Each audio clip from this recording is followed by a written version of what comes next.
বিসমিল্লাহির রহমানির রহিম। এই বৃষ্টির মধ্যে মসজিদের বারান্দায় দাঁড়িয়ে যখন ছোট ছোট বাচ্চাদের ফুটবল খেলা দেখছিলাম, তখন হঠাৎ করেই যেন সময়ের চাকা ঘুরে গেল। তাদের ছোটাছুটি আর উল্লাস আর নিপুণ পায়ের কারিগরি দেখতে দেখতে আমার নিজের ছেলেবেলার দিনগুলোর কথা মনে পড়ে গেল। মনে পড়ে আমাদের গ্রামের পাশে বিশাল এক খোলা মাঠ ছিল। বর্ষার কাদা আর শুকনো ধুলোমাখা সেই মাঠ ছিল আমাদের খেলার স্বর্গরাজ্য। আমরাও ঠিক এভাবেই দল বেঁধে খেলতাম। পুরনো কাপড়ের তৈরি বল কিংবা তাল গাছের শুকনো ফল দিয়ে কত যে ম্যাচ খেলেছি তার কোনো হিসাব নেই।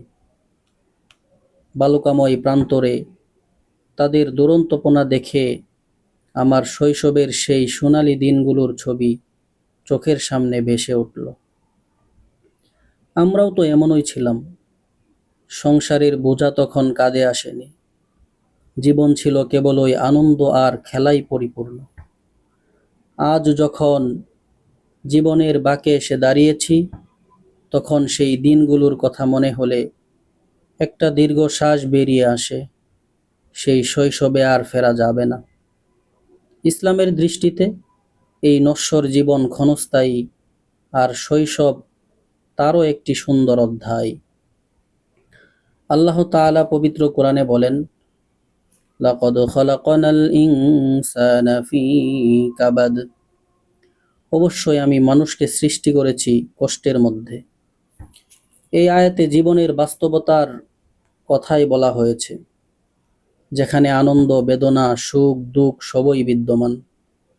শৈশবের সেই নির্মল আনন্দ হয়তো সব সময় থাকে না, কিন্তু জীবনের কঠিন পথে চলার জন্য সেই স্মৃতিগুলো পাথেয় হয়ে থাকে।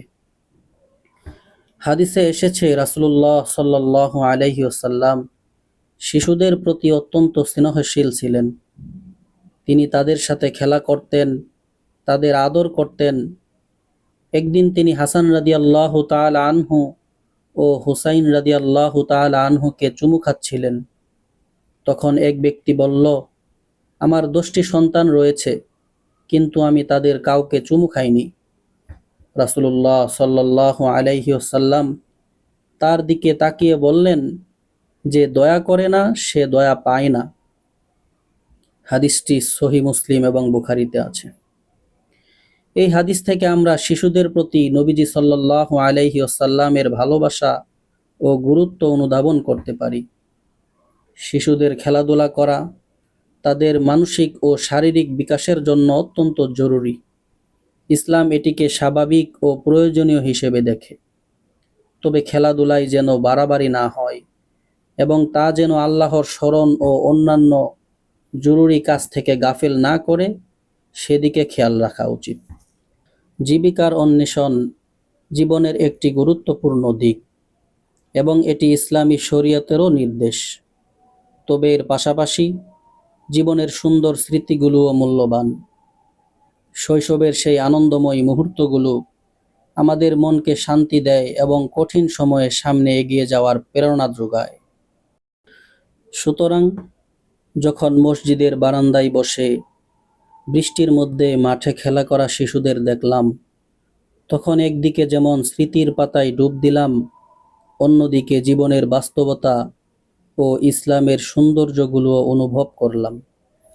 হয়তো সেই শৈশবে আর ফেরা যাবে না, কিন্তু সেই পবিত্র স্মৃতিগুলো হৃদয়ে চিরকাল অমলিন থাকবে। আল্লাহ আমাদের বর্তমান জীবনকে সুন্দর করুন এবং আখিরাতের জীবনে জান্নাতুল ফিরদাউস দান করুন। আমিন।